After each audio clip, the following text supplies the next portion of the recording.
Hello friends. स्वागत है आपका हमारे यूट्यूब चैनल जीएस कैप्सूल में। आई होप आप सभी लोग बहुत अच्छे होंगे और आपकी तैयारी अच्छी चल रही होगी। फ्रेंड्स, आप सभी को पता है हम अपने इस चैनल के माध्यम से रेगुलरली जूनियर असिस्टेंट के 1262 पदों के लिए प्रैक्टिस सेट्स आपको प्रोवाइड करा रहे हैं। तो अगर आप हमारे चैनल पर नए हैं तो प्लीज़ इसे इन प्रैक्टिस सेट्स के लिए आप सब्सक्राइब कर सकते हैं। इसके अलावा मैं रेगुलरली करंट अफेयर्स भी प्रोवाइड कराता हूँ और वीकेंड पर मैं आपको उसका फ्री पीडीएफ भी देता हूँ। तो अगर आपने अभी तक टेलीग्राम ग्रुप ज्वाइन नहीं किया है तो वो भी आप ज्वाइन कर सकते हैं और यहाँ पर तो आपको रेगुलरली वीडियोस में डाल ही रहा हूँ। तो चलिए शुरू करते हैं। प्रैक्टिस सेट 8 आज हम देखेंगे और इसका पहला हमारा जो सेक्शन है वो हमेशा की तरह हिंदी परिज्ञान और लेखन योग्यता। तो पहला, पवन का शुद्ध संधि विच्छेद है। तो देखिए ये बहुत आते रहते हैं। पवन हो गया, नयन हो गया, ठीक है, गायिका हो गया, ये सारे आपके किसके उदाहरण हैं? ये अयादी स्वर संधि के उदाहरण होते हैं। तो देखिए अयादी स्वर संधि का क्या होता है? यदि प्रथम शब्द का अंतिम वर्ण आपका ए अ या फिर ओ औ हो और इसके साथ जो योग हो रहा हो वो किसी भिन्न स्वर का योग हो रहा हो, तो जो ए है वो अय में बदल जाएगा, जो बड़ा ए है वो आय में बदल जाएगा, जो ओ है वो अव में बदल जाएगा और जो औ है वो आव में बदल जाएगा। तो अय आय अव आव, ये इसका 4 फॉर्मूले होते हैं। अगर हम यहाँ पर देखेंगे आपको क्या दिख रहा है? पवन। तो पवन में आपको दिखेगा अव। तो अब आप अंदाजा लगाइए अव किससे बनेगा? अव बनेगा ओ से, ठीक है, ओ से। तो यानी पो प्लस अन, पवन। ठीक है, तो पो प्लस अन आपका क्या होगा? पवन होगा। इसी तरह देखिए इसका अगर मैं आपको और बताऊं, जैसे और हम एग्जांपल लें तो नयन। नयन में हमें क्या चाहिए? नय में बन रहा है आपका अय, तो नय में क्या आएगा? ने प्लस अन, नयन। ठीक है, तो ए बदल गया अय में, बड़ा ए बदलेगा आय में, फिर बता देता हूं ओ बदलेगा आव अव में और औ बदलेगा आव में। तो ये आपका अयादी स्वर संधि का उदाहरण है, याद रखिएगा। आगे देखते हैं। जंगल में लगने वाली आग, इस वाक्यांश के लिए एक शब्द क्या है? तो जंगल में लगने वाली आग आपकी क्या कहलाती है? दावानल कहलाती है। समुद्र में लगने वाली आग बड़वानल कहलाती है। पेट में लगने वाली आग जठरानल कहलाती है। अगला देखते हैं। सकल और शकल, इसका क्या अर्थ होता है? तो सकल तो आपको पता है संपूर्ण होता है, एक ही ऑप्शन हमें दिख रहा है, ऑप्शन सी। तो शकल दूसरा क्या हुआ? ये आपका मतलब होता है अंश। ठीक है, आगे चलते हैं। अंबर का अर्थ आकाश होता है और अंबर का अर्थ अन्य क्या होता है? तो इसका वस्त्र के सेंस में भी यूज किया जाता है। तो वस्त्र आपका यहाँ पर सही होगा। अगर वस्त्र के और पर्यायवाचियों की मैं आपको कुछ बात बताऊं तो क्या हो गया? पट, वसन, अंबर आपको पता ही है। एक दुकुल काफी इंपॉर्टेंट है, दुकुल। इसके अलावा परिधान, चीर, ठीक है, वस्त्र, लिबास, पोशाक, ये सभी आपके कपड़े के सेंस में ही यूज किए जाते हैं। आगे चलते हैं। यातुधान का पर्यायवाची शब्द है। तो यातुधान देखिए राक्षस के लिए यूज होता है। तो राक्षस का यहाँ पर अगर आप देखेंगे तो निशिचर। ठीक है, ऑप्शन डी जो है ये यहाँ पर सही होगा, राक्षस के अगर पर्यायवाची की बात करें। इसके अलावा और पर्यायवाची राक्षस के कौन से हैं? असुर, दैत्य, दानव, सुरारी, रजनीचर, ये सभी आपके यातुधान या फिर राक्षस के अन्य पर्यायवाची हैं। आग के हम कई बार देख ही चुके हैं, अग्नि हो गया, ठीक है, इसके अलावा अनल हो गया, हुताशन हो गया आग का। इस तरीके से आग के कई सारे और, पावक है, बहुत सारे पर्यायवाची हैं। अश्व आपका घोड़ा हो गया, घोड़े का आपका है, वाजी, तुरंग, ये सभी घोड़े के पर्यायवाची हैं। घोटक जो इसका तत्सम भी है। विराट का विलोम शब्द क्या है? तो अगर बात करें विराट मतलब बहुत बड़ा होता है, विराट क्या होगा? क्षुद्र यानी छोटा, ऑप्शन डी। धातु पर डैश प्रत्यय जोड़कर वर्तमान कालिक कृदंत बनते हैं। तो धातु में क्या जोड़कर? आपके धातु या मूल शब्द में आपके कृत प्रत्यय जोड़कर, ठीक है, या जिन्हें कृदंत प्रत्यय बोलते हैं, इन्हें मूल शब्द जोड़कर क्या होगा? मूल शब्द का आपका अर्थ बदल जाता है और मूल शब्द में अगर ता कृत प्रत्यय जोड़ेंगे हम तो क्या बनेगा? वर्तमान कालिक कृदंत प्रत्यय बनेगा। तो ता इसका सही आंसर होगा। ठीक है, मैंने पूरा आपको इसका बता दिया। तो जैसे हम क्या कहते हैं? पढ़, पढ़ में अगर आप ता जोड़ेंगे तो क्या बनेगा? पढ़ता। तो ये किसका एग्जाम्पल हो गया? आपका वर्तमान कालिक कृदंत का एक एग्जाम्पल हो गया। अगला, निम्नलिखित शब्दों में से किस शब्द में उपसर्ग नहीं है? तो दिए गए विकल्पों में से अगर आप बात करेंगे तो मिलान शब्द में, इसमें कोई भी उपसर्ग आपका नहीं है। अगर बात करेंगे सुपुत्र में तो सु है, सुकर्म में सु है और अधर्म में आ है। तो लेकिन मिलान में कोई भी आपका उपसर्ग नहीं है। अगला, निम्नलिखित शब्दों में से एक तत्सम शब्द है, उसे चयनित कीजिए। अवतार, घड़ा, गुफा, कुपुत्र। तो देखिए कुपुत्र जो है ये आपका एक तत्सम शब्द है। आगे, पंकज जलज आदि किस प्रकार के शब्द हैं? तो अगर पंकज और जलज की बात करें तो ये किस तरह के शब्द हैं? ये आपके योग रूढ़ शब्द हैं। ठीक है, योग रूढ़ शब्द। यौगिक शब्द भी कभी कभी पूछता रहता है, तो देखिए यौगिक शब्द क्या होते हैं? बेसिकली जो शब्दों के योग से बनते हैं उन्हें यौगिक कहते हैं, जैसे विद्यार्थी, छात्रावास, विश्वविद्यालय, पंचवर्षीय, ये सभी काम जो आपके हैं, ये सभी जो शब्द हैं ये आपके यौगिक शब्द के उदाहरण हैं। ठीक है, और इसमें आपका क्या है? इसमें योग रूढ़ शब्द है। हमने कल चारपाई भी देखा था, वो भी योग रूढ़ शब्द का एग्जाम्पल था। माँ ने बाजार से कपड़ा खरीदा, रेखांकित शब्द का कारक बताइए। तो इसमें अगर आप देखेंगे तो कौन सा कारक होगा? इसमें आपका कर्म कारक होगा। ठीक है, कर्म कारक। छाती के बल चलने वाला, इसके लिए एक शब्द क्या होगा? तो छाती के लिए चलने वाला शब्द होता है आपका उरग। सांप का भी एक पर्यायवाची है, ठीक है, इसको याद रखिएगा थोड़ा। सांप, भुजंग क्या होता है? भुजंग भी आपका सांप का पर्यायवाची है। तुरंग किसका होता है? मैंने बताया था आपको, तुरंग होता है घोड़े का। और कुरंग है, ये भी बहुत इंपॉर्टेंट पर्यायवाची है, यह है हिरण का पर्यायवाची। ठीक है, तो याद रखिएगा। और उरग हमारा सांप का पर्यायवाची है ही। निम्नलिखित में से कौन सा वाक्य कर्म वाच्य को दर्शाता है? तो इसमें से कौन सा वाक्य अगर आप देखेंगे, मजदूरों द्वारा पेड़ काटा गया, राधा से चला नहीं जाता, मैं लेख लिखता हूं और रमेश कपड़े धो रहा है। तो आपसे पूछा है कर्म वाच्य, तो मजदूरों द्वारा पेड़ काटा गया, ये आपका कर्म वाच्य का उदाहरण है। अगर बात करें मैं लेख लिखता हूं, रमेश कपड़े धो रहा है, तो ये सभी कृतवाच्य के उदाहरण है। और राधा से चला नहीं जाता, तो ये भाववाच्य का उदाहरण है। अगला, स्त्री शब्द का बहुवचन बताइए। तो स्त्री शब्द की अगर आप यहां पर देखेंगे क्या होगा बहुवचन? स्त्रियां, ऑप्शन डी।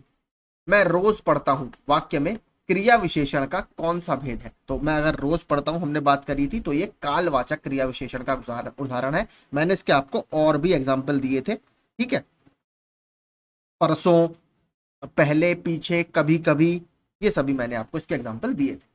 क्रिया के मूल रूप को डैश कहते हैं। तो क्रिया के मूल रूप को क्या कहा जाता है? धातु कहा जाता है। अच्छा प्रश्न है। निम्नलिखित में से कौन सा अनिश्चयवाचक सर्वनाम नहीं है? तो कुछ भी, कुछ ना कुछ, सब कुछ, जो वह, तो इसमें से कौन सा अनिश्चयवाचक सर्वनाम नहीं है? तो जो और वह जो है आपके ये अनिश्चयवाचक सर्वनाम के उदाहरण नहीं है, बल्कि किसके सर्वनाम के उदाहरण है? ये आपका संबंधवाचक सर्वनाम के उदाहरण है। और अगर वह की बात करें तो वह आपका पुरुषवाचक सर्वनाम का उदाहरण है। ठीक है, तो जो है ये आपका संबंधवाचक सर्वनाम का उदाहरण है, और वह जो है वो पुरुषवाचक सर्वनाम का उदाहरण।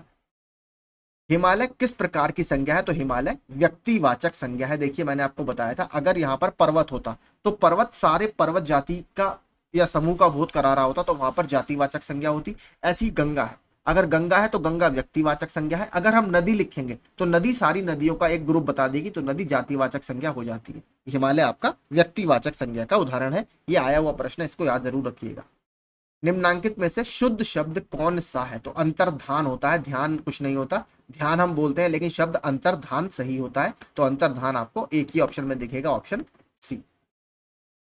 जहां वाक्य की गति अंतिम रूप ले ले, विचार के तार टूट जाएं, वहां किस चिन्ह का प्रयोग किया जाता है? तो वहां पर आपका पूर्ण विराम का उपयोग किया जाता है। ठीक है, ऑप्शन डी हमारा यहां पर सही होगा। कौन से शब्द में रा व्यंजन नहीं है? तो ये रा है। देखिए, तो मातृभूमि में आपका री से ऋषि वाला री होता है, रा इसमें नहीं होता, बाकी सब में आपका रा है।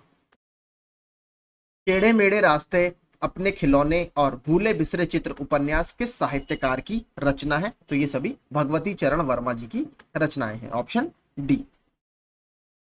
अगला,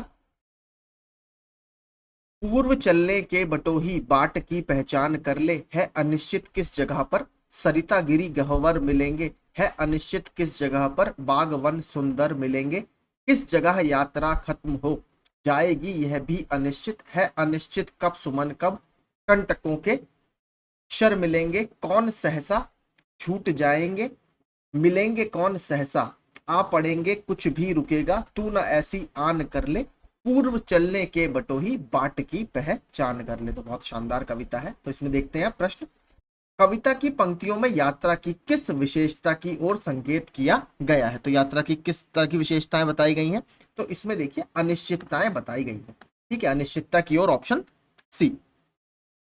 24वां, कविता में आए सुमन और कंटक किस भाव के प्रतीक है? तो अगर बात करें तो ये आपके सुख और दुख के प्रतीक है। कंटक मतलब कांटा, सुमन मतलब फूल के लिए यूज किया जाता है। तो आपका जो जीवन की राह है वहां पर आपको सुख दुख दोनों ही मिलेंगे।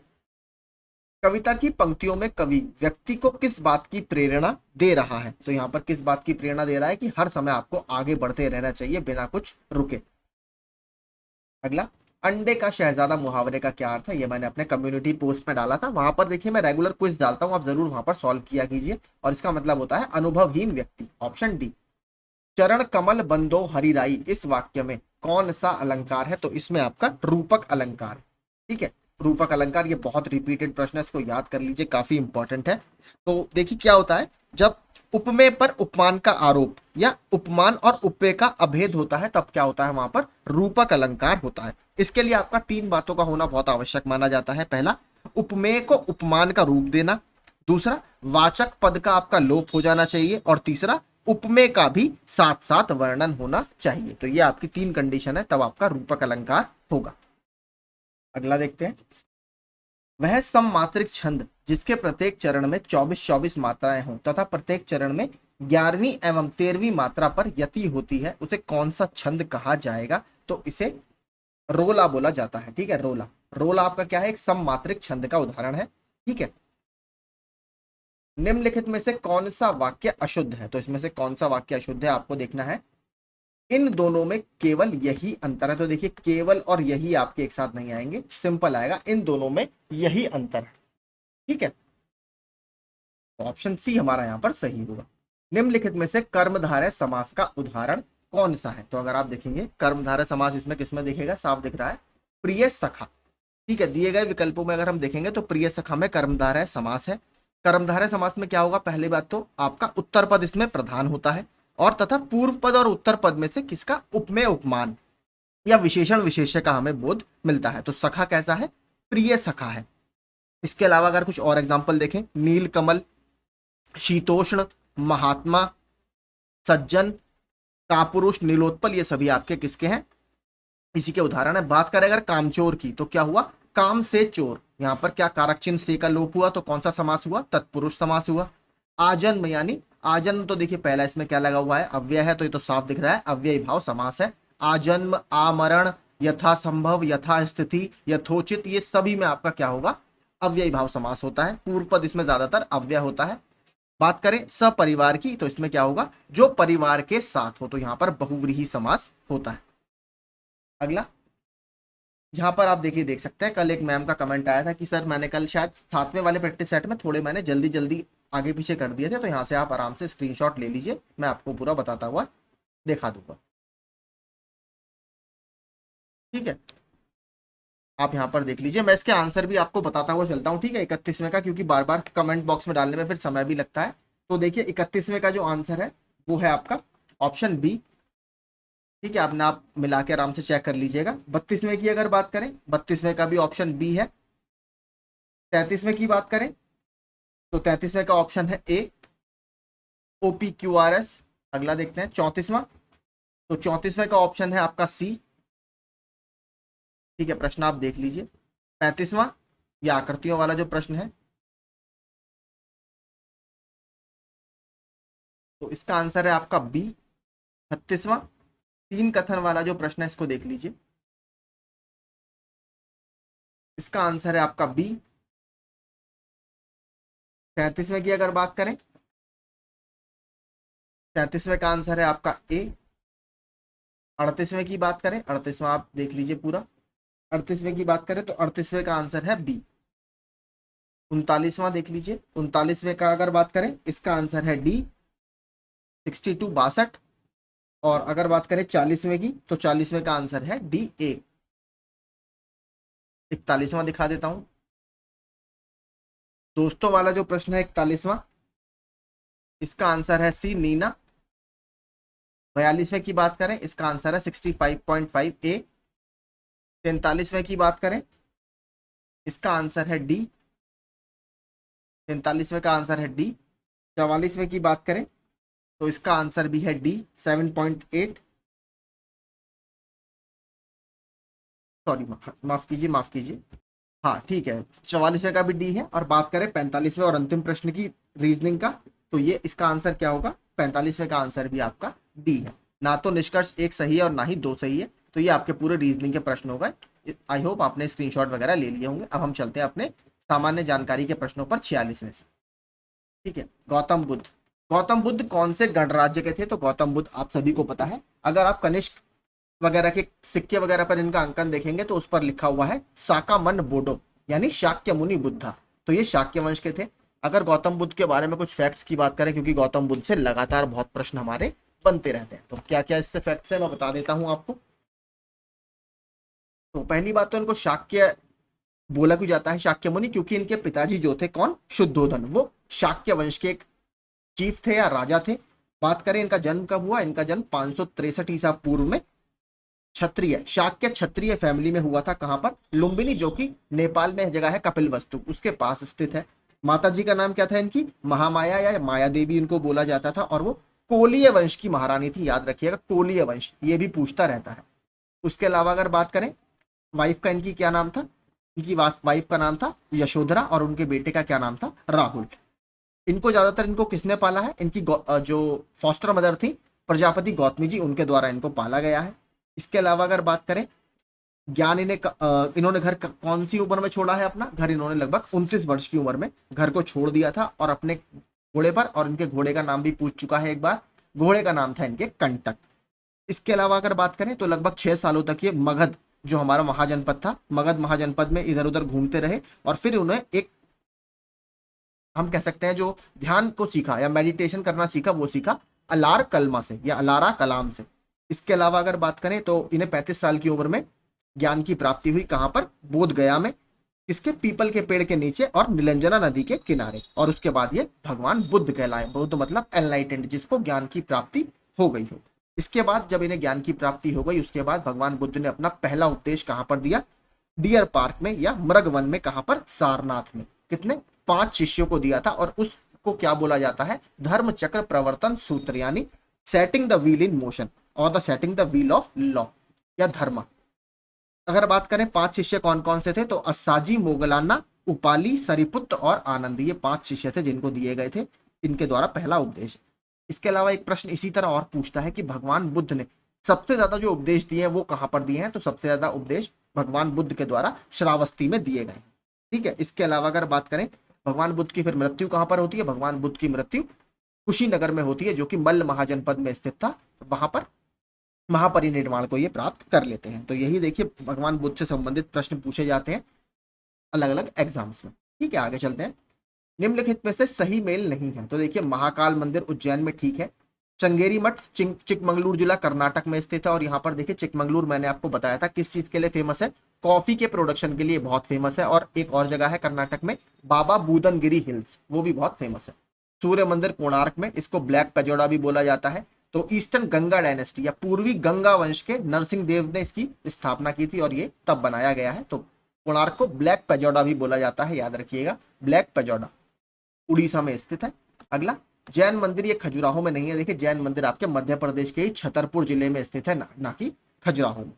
खजुराहो के मंदिर किसने बनवाए हैं, खजुराहो के मंदिर आपके चंदेल वंश के शासकों द्वारा बनवाए गए हैं। इसमें 2 मंदिर बहुत फेमस है, एक तो लक्ष्मणा टेम्पल बहुत फेमस है और एक कंडरिया महादेव टेम्पल बहुत फेमस है। ठीक है, तो ऑप्शन डी हमारा यहाँ पर सही होगा। बात करते हैं अगले प्रश्न की, 48वां। दिल्ली सल्तनत की राजकीय भाषा क्या थी, तो दिल्ली सल्तनत की सबको पता है राष्ट्रीय भाषा क्या थी, फारसी थी। ठीक है, ज्यादातर ग्रंथ वगैरह सब उसमें फारसी भाषा में ही लिखे गए हैं, जो जियाउद्दीन बरानी वगैरह ने लिखे हैं या मिन्हाजुस सिराज वगैरह ने लिखे हैं। अगर बात करें दिल्ली सल्तनत की, तो स्थापना दिल्ली सल्तनत में कितने वंश हैं, टोटल अलग अलग वंश हैं। सबसे पहले दास वंश आता है, फिर खिलजी वंश, फिर तुगलक वंश, फिर सैयद वंश और फिर लोधी वंश। तो ये 5 वंश अलग अलग हैं।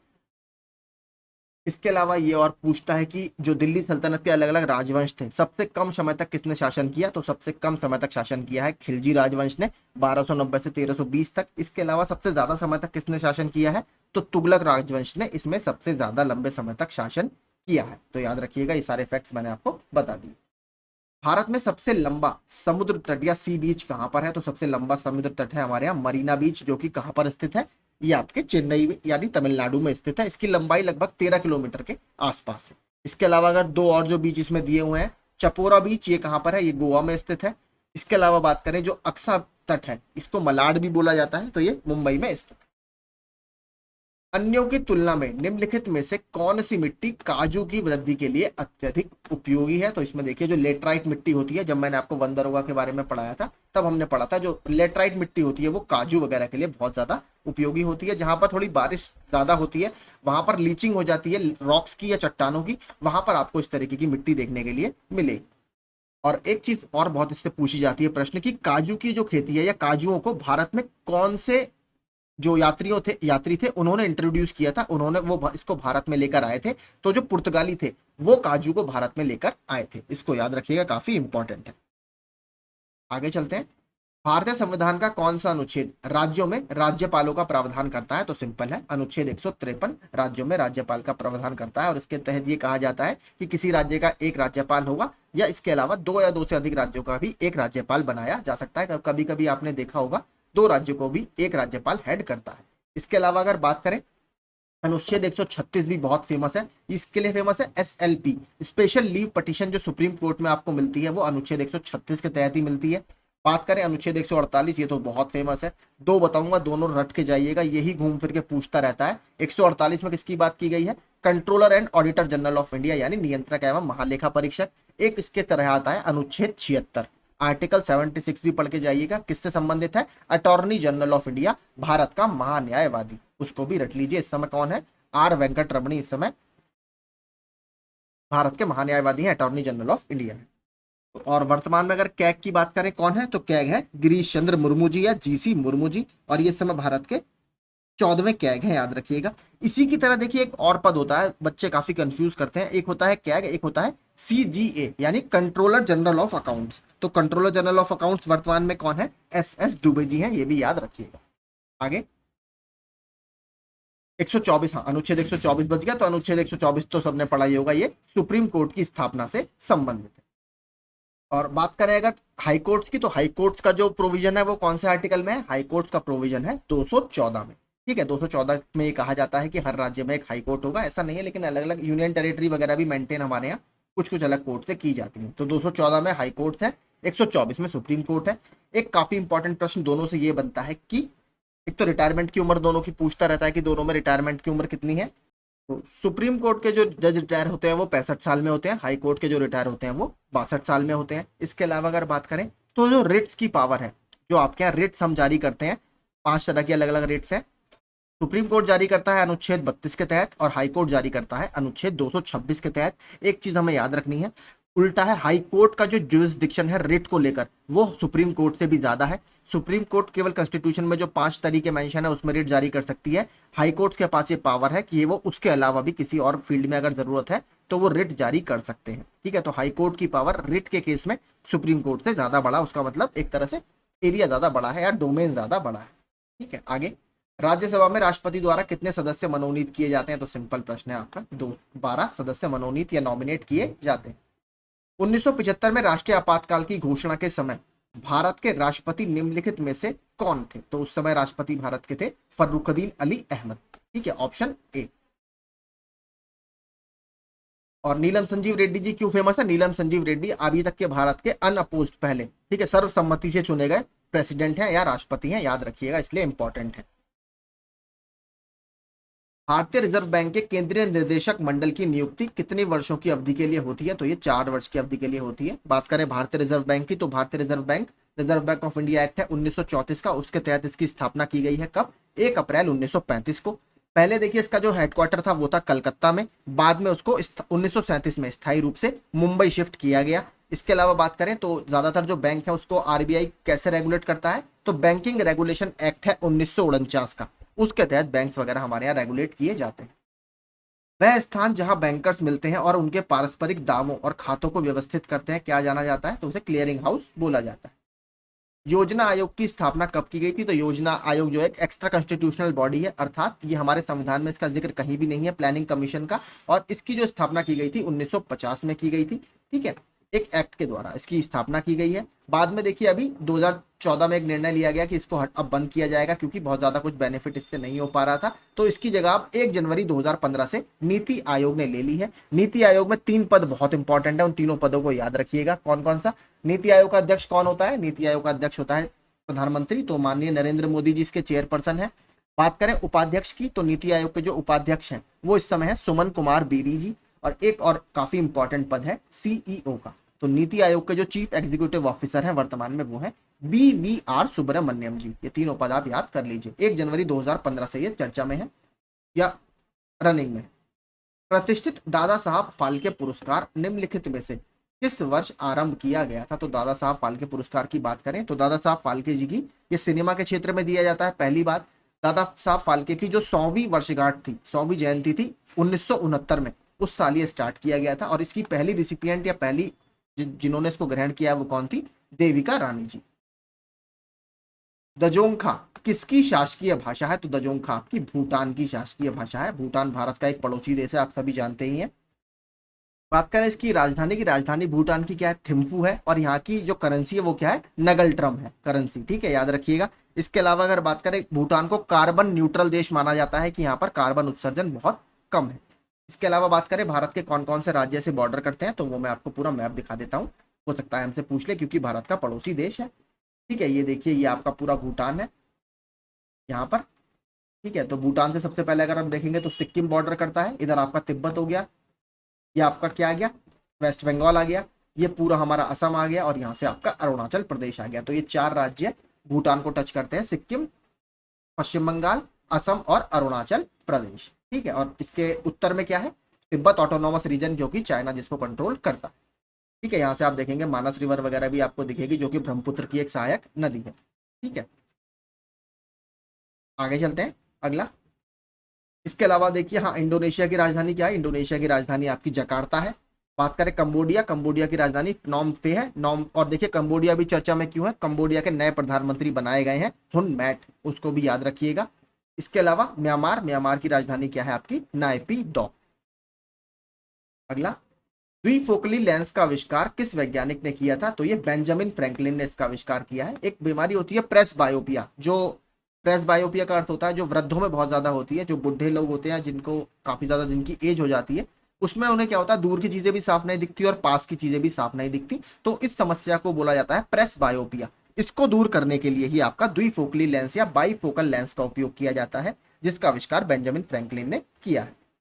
अगला देखते हैं, एलईडी का आविष्कार किसने किया? एलईडी की फुल फॉर्म है लाइट एमिटिंग डायोड। तो 1962 में, ठीक है, इसका आविष्कार किया गया है निक हॉलोनिक द्वारा, और इसी को इनका फादर भी बोला जाता है एलईडी का। आज की डेट में एलईडी हर देखेंगे, आप देखेंगे हर क्षेत्र में यही यूज किया जाता है। अगला, नाउ यू ब्रीथ पुस्तक के लिए गोल्डन बुक अवार्ड 2023 से किसे सम्मानित किया गया है? तो राखी कपूर जी को सम्मानित किया गया।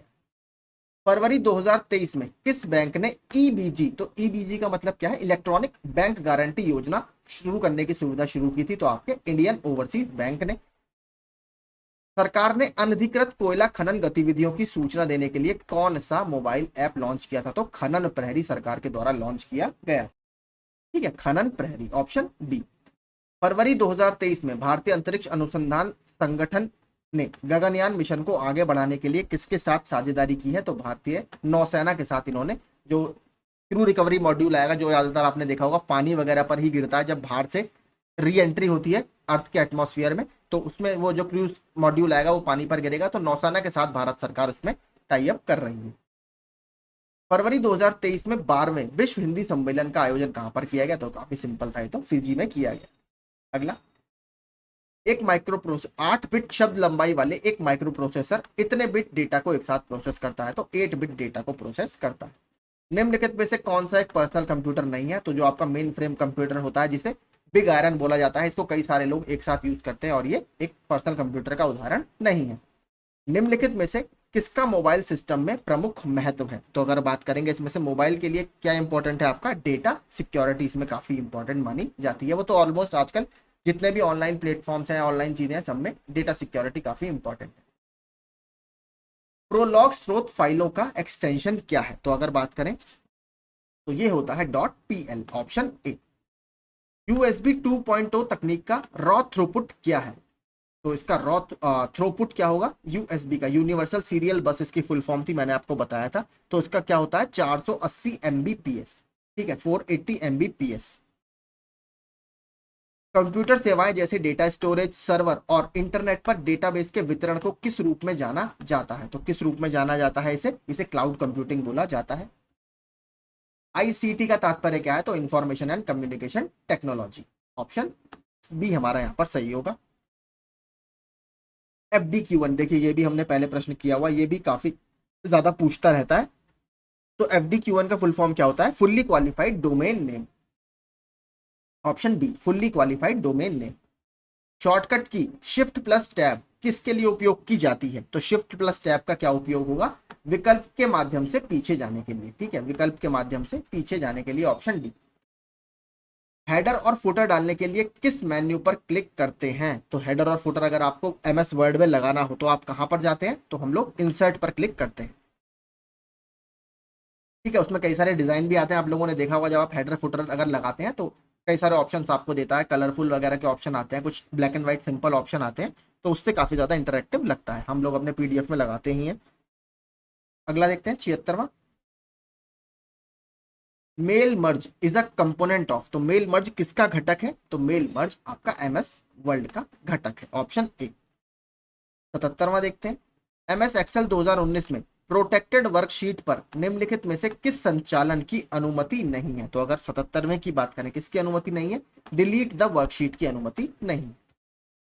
निम्नलिखित में कौन सी ऑनलाइन भुगतान प्रणाली है? तो इसमें कौन सी ऑनलाइन भुगतान प्रणाली है? तो NEFT, national electronics fund transfer. इसके अलावा हमने उस दिन बात की थी, 3 मैंने आपको और बताए थे। एक होता है RTGS, जिसकी फुल फॉर्म होती है रियल टाइम ग्रॉस सेटलमेंट। एक होता है इसके अलावा आपका IFSC कोड, तो इंडियन फाइनेंशियल सिस्टम्स कोड इसकी फुल फॉर्म होती है IFSC की। एक आपने चेक्स पर लिखा देखा होगा MICR कोड।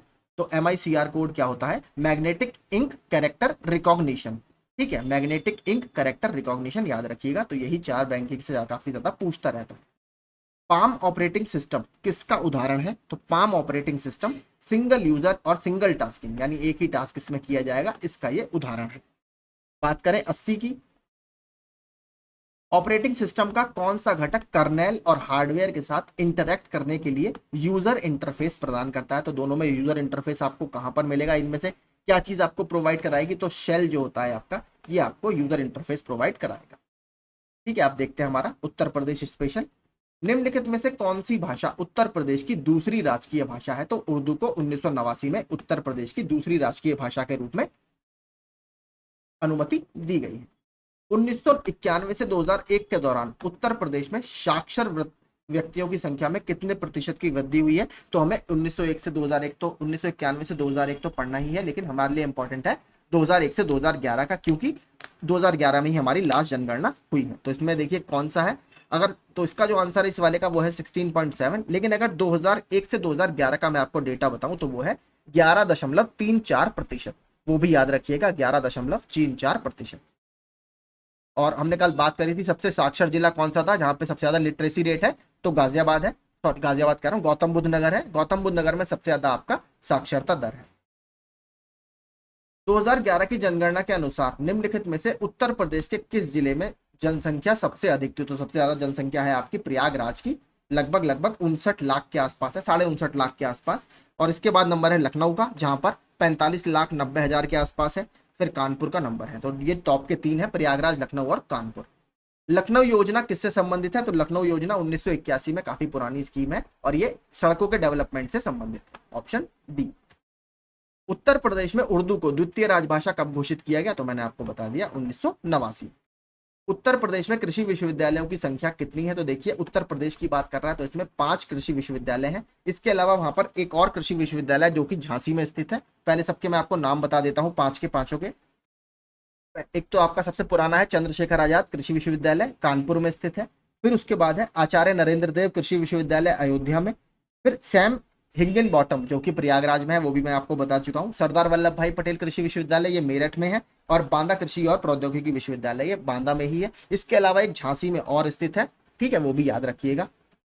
वो देखिए इसमें क्यों नहीं है, छठा वो क्यों नहीं है, क्योंकि वो केंद्रीय कृषि विश्वविद्यालय है, ठीक है, वो सेंट्रल यूनिवर्सिटी है। यहाँ पर आपसे उत्तर प्रदेश की स्टेट यूनिवर्सिटी पूछ रहा है, तो वो सेंट्रल यूनिवर्सिटी है, उसका क्या नाम है, रानी लक्ष्मीबाई केंद्रीय कृषि विश्वविद्यालय, वो आपके झांसी में स्थित है, तो वो छठा है कृषि से संबंधित। उत्तर प्रदेश के 5 ही हैं, वो केंद्रीय विश्वविद्यालय है, उसको याद रखिएगा।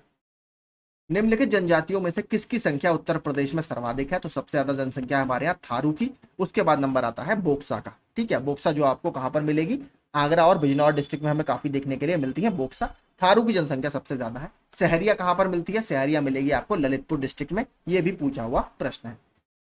राष्ट्र कवि मैथिली शरण गुप्त का जन्म निम्नलिखित में से कहां पर हुआ था उत्तर प्रदेश में, तो उत्तर प्रदेश के झांसी में इनका जन्म हुआ है। अगर मैथिली शरण गुप्त जी की कुछ इंपॉर्टेंट रचनाएं देखें तो क्या क्या है, पंचवटी, साकेत, जयद्रथ वध, यशोधरा, द्वापर झंकार और जय भारत, ये सारी इनकी रचनाएं।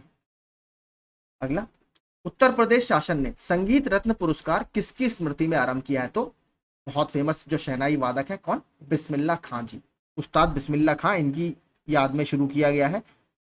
कब शुरू किया गया, इनके अगर बारे में पूरी बात करें तो 21 अगस्त 2006 को शहनाई वादन के जो व्यक्ति थे, इनका 90 वर्ष की आयु में वाराणसी में निधन हो गया था, ठीक है। तो इनकी ही याद में हमने ये स्टार्ट किया है। अवध राज्य, जिसे अवध भी कहा जाता है, पर 1722 से 1856 तक मुस्लिम शासकों का शासन था। अवध पर शासन करते समय शासकों ने निम्नलिखित में से कौन सी उपाधि धारण की थी, तो नवाब की उपाधि धारण की थी। आपने देखा भी होगा नवाब वाजिद अली शाह, ठीक है। मध्य प्रदेश में उत्तर प्रदेश के किस जनपद को शिक्षा, मध्यकाल में उत्तर प्रदेश के किस जनपद को शिक्षा का केंद्र होने के कारण सिराज हिंद कहा जाता था, या भारत का सिराज कहा जाता था, तो जौनपुर को। जौनपुर का इतिहास मैं पूरा आपको बता चुका हूं। जौनपुर शहर की स्थापना मोहम्मद बिन तुगलक के बचपन के नाम जौना खां के आधार पर किसने की थी, फिरोज शाह तुगलक ने की थी। यहाँ पर सबसे फेमस राजवंश कौन सा था, शर्की राजवंश, जिसने यहाँ पर अटाला मस्जिद और लाल दरवाजा मस्जिद का निर्माण कराया। मलिक सरवार ने इसकी स्थापना की थी, शर्की राजवंश की, ये भी याद रखिएगा। और इसको पूर्व का सिराज या सिराजे हिंद भी बोला जाता था, क्योंकि ये शिक्षा का काफी बड़ा केंद्र था। और दो बहुत फेमस लोगों ने यहाँ से शिक्षा प्राप्त की थी, कौन, शेर शाह सूरी ने और मलिक मोहम्मद जायसी ने। आगे चलते हैं। उत्तर मध्य रेलवे का मुख्यालय कहां पर स्थित है, तो ये इलाहाबाद में स्थित है। सूची 1 को सूची 2 से मिलाना है, देखते हैं कौन से मैचिंग है। तो आपके न्यूक्लियर पावर प्लांट है, उत्तर प्रदेश का एकमात्र न्यूक्लियर पावर प्लांट नरौरा में 1991-92 से संचालित है। 440 मेगावाट की 2 इसमें यूनिट है। गुजरात में क्या है, काकरापार, कर्नाटक में कैगा और राजस्थान में रावत भाटा। तो अगर आंसर मिलाएंगे तो क्या सही बैठेगा हमारा इसमें, option C. Mahavir jute mills limited, ये उत्तर प्रदेश की एकमात्र कार्यरत जूट मिल है, ये कहां पर स्थित है, तो अगर बात करेंगे महावीर जूट मिल्स लिमिटेड, ये सहजनवा गोरखपुर में स्थित है, सहजनवा गोरखपुर में। अगर बात करें जूट सबसे ज्यादा कहां पर हुआ इंडिया में, तो सबसे ज्यादा जूट इंडिया में पश्चिम बंगाल में प्रोड्यूस किया जाता है, इसे गोल्डन फाइबर भी बोला जाता है। उत्तर प्रदेश के निर्यातोन्मुख सॉफ्टवेयर पार्क कहां पर स्थापित किए गए हैं, तो आपके सॉफ्टवेयर पार्क कहां पर मिलेंगे, नोएडा में तो होगा ही होगा, देखिए नोएडा तो सर्विस सेक्टर का बहुत बड़ा इस समय सेंटर है, और लखनऊ। अगला, इंडियन टेलीफोनिक इंडस्ट्रीज कहां पर है, ये आपके रायबरेली में है। ट्रांसफार्मर फैक्ट्री कहां पर है, ये झांसी में स्थित है। लिम्को, ये तो आर्टिफिशियल लिम्स का कहां पर है, ये सॉरी कानपुर में है, माफ कीजिए, ये कानपुर में स्थित है, तो हटा देता हूं, ठीक है, ये आपका कानपुर में है एलिम्को। और उर्वरक कारखाना ये फूलपुर में स्थित है। अगर 96 का मिलाएंगे तो क्या सही बैठेगा हमारा, ऑप्शन सी। उत्तर प्रदेश राज्य में पारीछा बांध किस नदी पर बनाया गया, तो पारीछा जो डैम है ये आपका बेतवा नदी पर बनाया गया है, ठीक है, Betwa. Ken Betwa river link project में आपको बता ही चुका था, जो हमने कल यमुना नदी वगैरह का मैंने आपको सहायक नदियां दिखाई थी। उत्तर प्रदेश में रानी लक्ष्मीबाई बांध परियोजना निर्मित है, किस नदी पर है रानी लक्ष्मीबाई बांध परियोजना, तो ये भी आपकी बेतवा नदी पर ही बनी हुई है, ठीक है। आम की लंगड़ा किस्म उत्तर प्रदेश के किस जिले से उद्भूत मानी जाती है, अभी कुछ 1 या 2 महीने पहले आई थिंक बनारसी लंगड़े आम को क्या मिला है, जीआई टैग मिला है, तो बनारसी लंगड़ा आम मतलब वाराणसी से ये उद्भूत मानी जाती है। उस जनपद को चिन्हित कीजिए जिसमें जानवरों के लिए पॉलीक्लिनिक नहीं है, तो झांसी में जानवरों के लिए पॉलीक्लिनिक नहीं है।